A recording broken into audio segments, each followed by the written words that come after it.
নমস্কার বন্ধুরা, অর্পিতাস গার্ডেনে তোমাদের সবাইকে স্বাগত। দেখো, বেশ কয়েকদিন ধরেই এক টানা বৃষ্টি হচ্ছে, আর এই বৃষ্টিতে সমস্ত গাছপালা কিন্তু সবুজ সতেজ হয়ে উঠেছে। দেখো, আমার ছাদেও এই জবা গাছগুলো কিন্তু খুব সুন্দরভাবে দেখো সবুজ হয়ে উঠেছে, আর ফুলও কিন্তু অনেক ফুল ফুটছে। এই সময় গাছ বৃষ্টির জল থেকে নাইট্রোজেন সহ অন্যান্য নিউট্রিয়েন্ট সংগ্রহ করে গাছগুলো কিন্তু এরকম সবুজ আর সতেজ হয়ে ওঠে। কিন্তু আবার অনেক গাছের ক্ষেত্রে কিন্তু এই সময় গাছগুলো ঝিমিয়ে পড়ে, আবার কোনো কোনো গাছের পাতা হলুদ হয়ে ঝরে পড়ে, আবার একদম গাছে ফুল ফুটতে চায় না।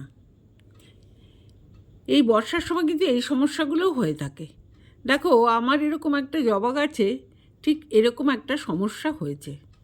গাছের পাতাগুলো এরকমভাবে হলুদ হয়ে যাচ্ছে, আর গাছটি ফুলও কিন্তু সেইভাবে ফুটছে না।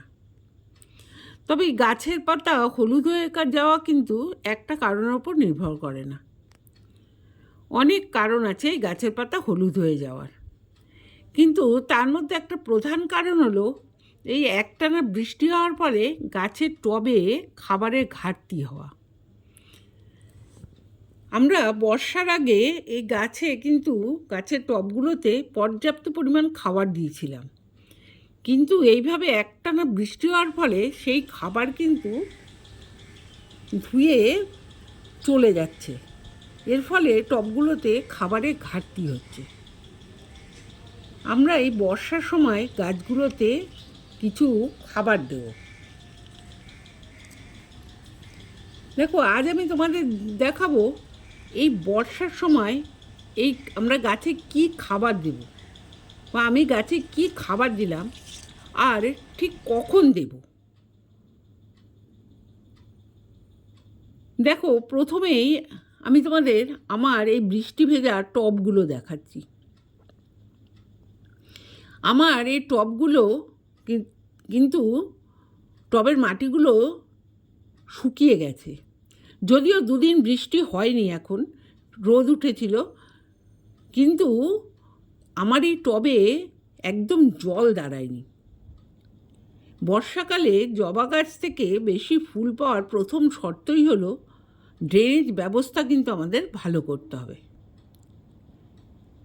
দ্বিতীয়, দেখো, এখন যখন আমরা খাবার দেব তখন কিন্তু এই যে টবের মাটি এইভাবে হালকা করে একটু খুঁড়ে নেব, একটু খুঁষে নেব আর কি, কেননা মাটি কিন্তু ভেজা, আর শেকড়ও কিন্তু এখন ওই ভেজা মাটিতে আছে।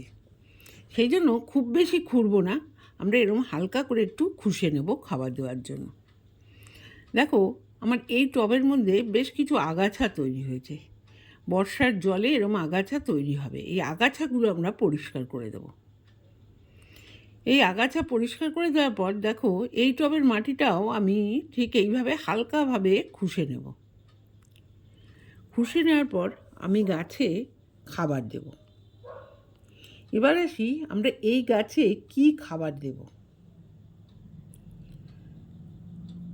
দেখো, এই বর্ষার সময় আমরা এই জবা গাছে খাবার দেওয়ার জন্য আমি নিয়েছি গোবর সার। বর্ষার আগে আমরা যে গোবর সার তৈরি করেছিলাম সেই গোবর সার আমি এখানে নিয়েছি। এই গোবর সারে আমরা পেয়ে যাব নাইট্রোজেন, ফসফরাস এবং পটাশ। আর নিয়ে নেব এখানে ডিমের খোলা।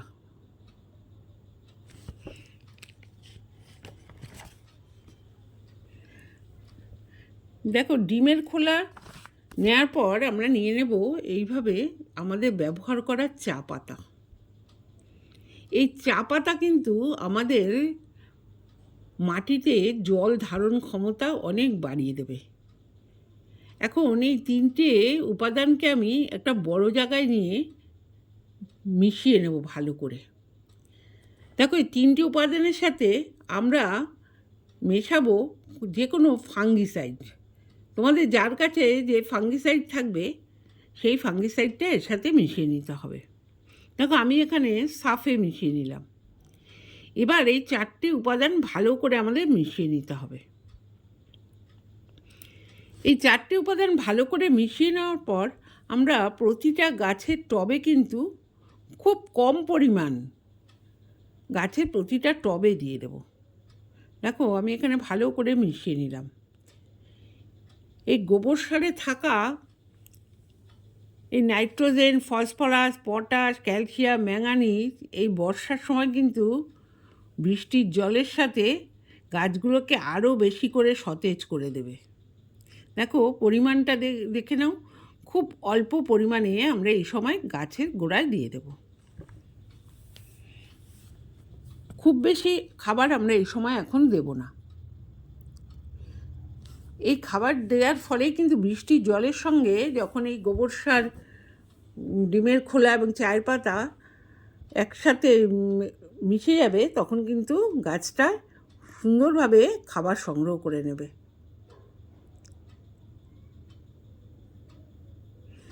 দেখো এইভাবে খাবার দেওয়ার পর আমরা জল দিয়ে দেবো গাছ টবে, কিন্তু এই জল কিন্তু আমরা খুব বেশি দেব না, কারণ আমাদের টবের মাটি কিন্তু ভেজা আছে নিচের দিকে, আর বৃষ্টিও কিন্তু হতে পারে। সেই জন্য আমরা টবের মাটিতে এখন যতটুকু প্রয়োজন জল দেব।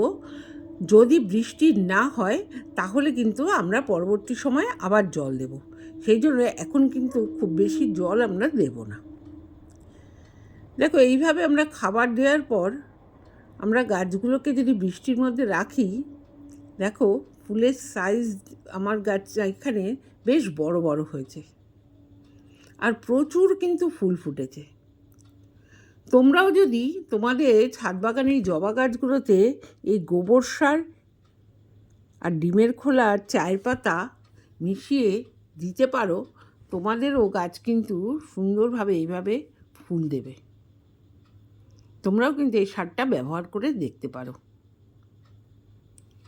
আমার এই ভিডিওটা তোমাদের যদি ভালো লেগে থাকে তাহলে অবশ্যই কিন্তু একটা লাইক, কমেন্ট আর শেয়ার করে দিও। আর আমার চ্যানেলে যদি তুমি নতুন হয়ে থাকো তাহলে অবশ্যই আমার চ্যানেলটা সাবস্ক্রাইব করে আমার পাশে থেকো। আমার ভিডিওটা আজকে এই পর্যন্তই। তোমরা সবাই ভালো থেকো, সুস্থ থেকো।